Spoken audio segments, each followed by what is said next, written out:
नमस्कार, मी पंजाब डक. आज आहे 16 एप्रिल 2026 आणि मी माझ्या शेतामध्ये काय झालं, खूप लोकांचे प्रश्न येलेत की हे एल निनो ला निना नेमकं काय.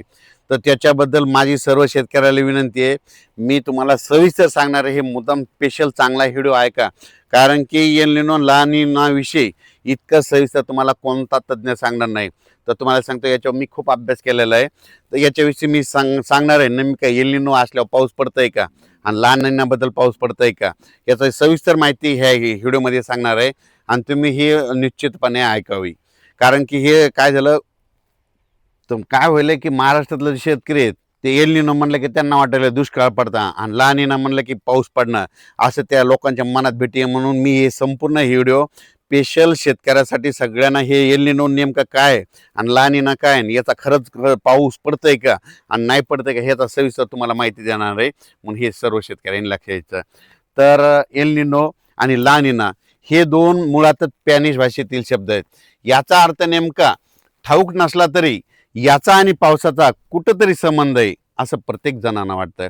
पण एल निनोचं नाव निघालं की दुष्काळ पडणार अशी प्रत्येक जणाच्या मनात भीती आहे, आणि ला निना उद्भवला की पाऊस पडणार आहे असं प्रत्येक जणांना वाटतं. पण यात काय तथ्य हे सगळ्यात महत्त्वाचं जाणून घेणे गरजेचं आहे. म्हणून म्हणतो, एल निनोचं शब्दशः मराठीत नाव होतं बाळ येशू. बाळ येशू हे नाव पडण्याचं कारण की एल निनो ख्रिसमसच्या सुमारास उद्भवतो आणि ला निनाचा अर्थ सुकन्या. सुकन्या म्हणजे कन्या, कन्या म्हणजे लक्ष्मी. ला निना उद्भवला की पाऊस जास्त होतो, लक्ष्मी शेतकऱ्याच्या घरात येते, म्हणून त्याला नाव ला निना. पण ही केवळ घटना नाहीत, नावं नाहीत, तर त्या समुद्रातील आलटून पालटून सुरू राहणाऱ्या दीर्घ अवधीच्या प्रक्रिया आहेत. सोप्या भाषेत सांगायचं झालं तर दक्षिण अमेरिकेमध्ये पेरू देश आहे. पेरू देशाच्या किनाऱ्याच्या पश्चिमेला जो प्रशांत महासागर आहे त्याचं तापमान काय असतं, सरासरी इतकं वाढतं. ही तापमान वाढ हळूहळू प्रशांत महासागराच्या बऱ्याच मोठ्या समुद्रावर पसरते. जेव्हा समुद्राचं तापमान अर्ध्या अंशानं वाढतं तेव्हा सौम्य एल निनो झालं असं जाहीर केलं जातं. ही तापमान वाढ 2 अंशानं वाढली तर त्याला अतितीव्र एल निनो निर्माण झालं जाहीर केलं जातं. मध्यंतरी एल निनो अतितीव्र असा गणला जातो. पण आता हे सगळ्यात महत्वाचं आहे, एल निनो जे प्रबळ होतो ना तो वर्षा अखेरीस म्हणजे ख्रिसमसच्या सुमारास होतो, म्हणजे ज्यावरून त्याला हे नाव एल निनो पडलं. पण बऱ्याच आधी मे जूनच्या महिन्यात त्याला वेध लागतात. त्याच्या सुमारास भारतावर मान्सून येतो, म्हणून एल निनोचा प्रभाव पडू शकतो असं म्हणतात. ला निनाच्या बाबतीत उलट आहे. ला निना नेमकं काय आहे, ते पेरू देश आहे. पेरू देशाच्या किनाऱ्याच्या पश्चिमेला प्रशांत महासागर आहे. त्या तापमान काय होतं, त्याचं तापमान सरासरी इतकं कमी होतं, त्या समुद्राचं पाणी थंड थंड होत जातं. मग थंड झाल्याच्यानंतर ला निना उद्भवला म्हटलं जातं आणि आपल्या भारतावर पाऊस पडतो असं म्हणतात. पण एल निनो आणि ला निना ह्या ज्या दोन गोष्टी आहेत ह्या दरवर्षी नाही, तर साधारणपणे 5 ते 7, 10, 15 वर्षात कधीतरी एकदा उद्भवतात. अनेक वर्षी प्रशांत महासागराचं तापमान सरासरी एवढंच राहतं. मग एल निनो नसतं आणि ला निना नसतं. या उलट आता संपूर्ण सांगतो, आता हे सांगितले तुम्हाला एक बाजू, आता या उलट सांगतो. नैऋत्य मान्सून हा न चुकता आपल्या भारतावर येतो तो येतो. मान्सून आणि एल निनो अथवा ला निना याचा सरळ संबंध, घनिष्ठ संबंध लावता येत नाही. एल निनो असो या नसो, दरवर्षी मान्सून आपल्या भारतावर येणार हे नक्कीच आहे. म्हणून भारतीय मान्सूनच्या प्रक्रियेत पाऊस येण्यासाठी उत्तर गोलार्धातील संपूर्ण युरेशिया खंड आणि दक्षिण गोलार्धातील हिंद महासागर याचा सहभाग असतो. म्हणून या विस्तीर्ण प्रदेशातील वातावरणाचा पावसावर फरक पडतो. त्याच्यानंतर हिंद महासागराचं तापमान सर्वत्र सारखं नसतं. पूर्व आणि पश्चिम भागातील तापमानामध्ये जी तफावत असते तिचा प्रभाव मान्सून पडतो. त्याच्यानंतर तिबेटच्या उंच पठारावरील हवामानाचा भारतीय हवामानावर परिणाम होतो. हिवाळ्यामध्ये हिमालयात जी पर्वतीय क्षेत्रामध्ये जी हिमवृष्टी होतो, जो बर्फ पडतो, त्याचा प्रभाव मान्सून होतो. मध्य आणि उत्तर भारतातील आताचं जे उन्हाळ्यातलं जे तापमान आहे त्याचा मान्सून प्रभाव पडतो. तरी पण काय झालं, हल्लीच्या काळी जे सगळे जे हवामान शास्त्रज्ञ आहेत याच्याकडे दुर्लक्ष करायलेत आणि फक्त एल निनोशीच बोलायत आहेत. म्हणून मी म्हणतो भारतीय मान्सून जणू एल निनोच्या हातची कटपुतली आहे आणि एल निनो हा मान्सूनचा एकमेव सूत्रधार आहे असं सगळ्यांना वाटतं, पण वास्तविक पाहता परिस्थिती तशी नाही. एल निनो जणू काय मान्सून आपल्या मान्सूनचा एकमेव सूत्रधार आहे असं वाटेल. पण आता मी हे झाले मागचं जे सांगितलं सगळं विज्ञानाची भाषा, आता शेतकऱ्याच्या भाषेत समजून सांगतो. एल निनो उद्भवतो तर तुम्हाला एक सांगू इच्छितो की आपले इंग्रजी महिने कधी सुरू होतात, जानेवारीला वर्ष सुरू झालं, पाऊस जूनमध्ये आला, एल निनो उद्भवायला डिसेंबरमध्ये, म्हणजे जानेवारी वर्ष सुरू झालं, जूनमध्ये पाऊस आला आणि एल निनो कधी उद्भवतो, डिसेंबरमध्ये. मग तुम्हाला एक सांगतो ज्यावेळेस एल निनो उद्भवणार आहे ना त्याच्या आधी आपल्या भारतात पाऊस आधीच निघून गेलेला असतो. मग भारतामध्ये पाऊस कधी होतो, जून ते सप्टेंबरमध्ये, आणि डिसेंबरमध्ये एल निनो उद्भवतो. म्हणून तुम्हाला सांगतो याचा घनिष्ठ संबंध लावता येत नाही. पण काय झालं की बरेच हल्ली तज्ज्ञ अभ्यास न करता इतर गोष्टीचा अभ्यास करावा लागतं. मग ह्या उन्हाळ्यामध्ये आता हे जे आता ऊन आहे, आता हे मार्च एप्रिल मे मध्ये आपला मध्य आणि उत्तर, म्हणजे उत्तर भारताकडे ऊन कसं आहे, इकडं मध्यमध्ये कसं ऊन आहे, पश्चिमेकडे कसं ऊन आहे, त्याच्यावर अवलंबून असतं.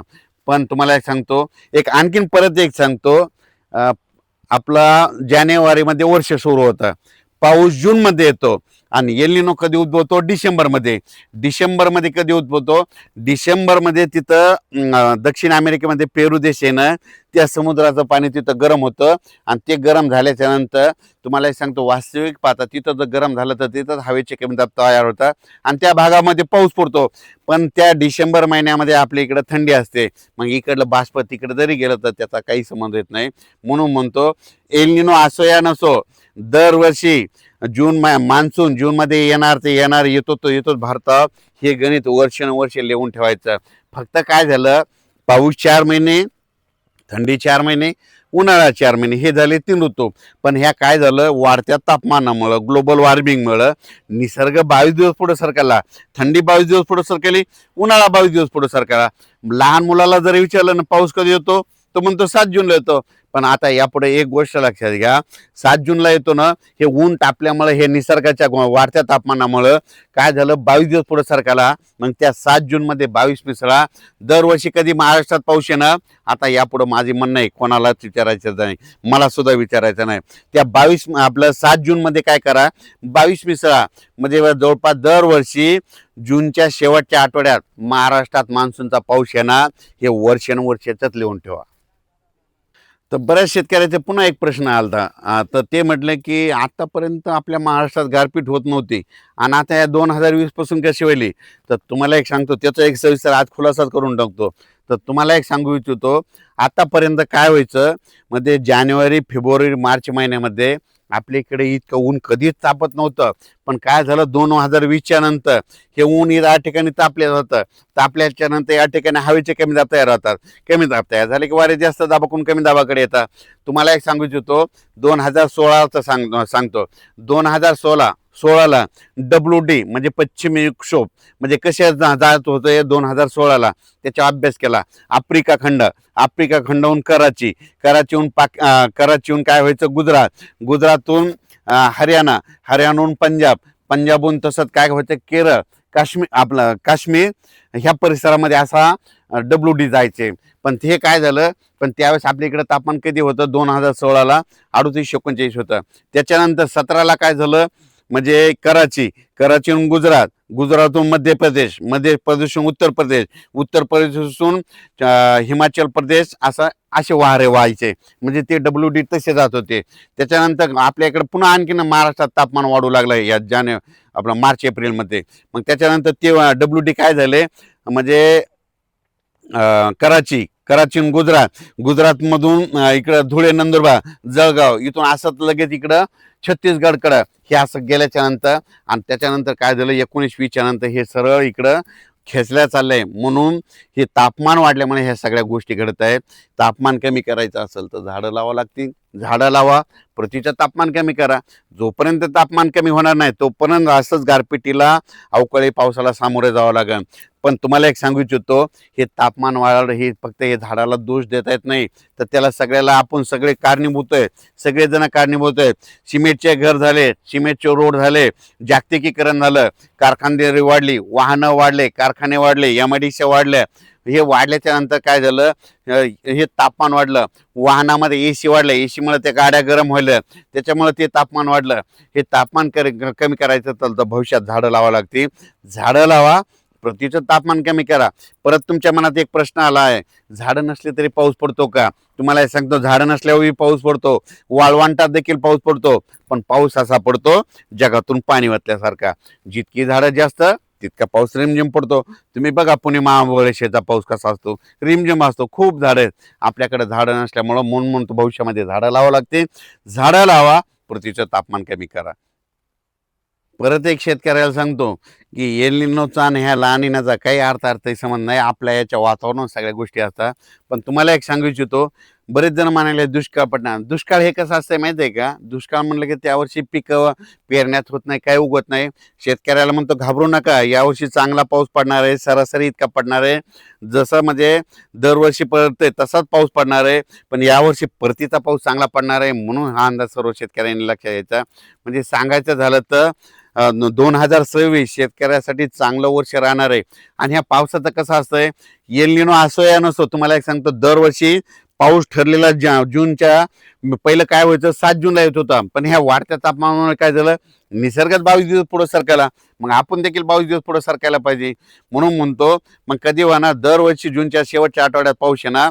आणि हे लक्षात यायचं. आणि ह्या जूनच्या शेवटच्या आठवड्यातून जर काही शेतकरी वंचित राहिले, 10 जुलै ते 15 जुलैमध्ये दरवर्षी महाराष्ट्रात पाऊस येतो. म्हणून हे एक देखील सर्व शेतकऱ्यांना लक्षात घ्यायचं. यावर्षी देखील तुम्हाला सांगतो, परतीचा पाऊस चांगला पडणार आहे, म्हणून शेतकऱ्यांनी काही घाबरून जायची गरज नाही. म्हणजे खरीप बी चांगला येणार आहे आणि रब्बी देखील चांगला येणार आहे. म्हणून हे सर्वप्रथम शेतकऱ्यासाठी सांगू इच्छितो, घाबरू नका, यावर्षी देखील पाऊस पडणार आहे. आणि यावर्षी थोडा कमी राहील, पण पिकं मात्र चांगले येणार आहे, शेतकरी मालामाल होतील. ह्या वर्षीचा असा पाऊस आहे. शेतकऱ्याला एल निनोविषयी, पावसाविषयी सगळं सांगितलं. परत एकदा पुन्हा असंच एकदा परत एकदा माहिती दिली. धन्यवाद.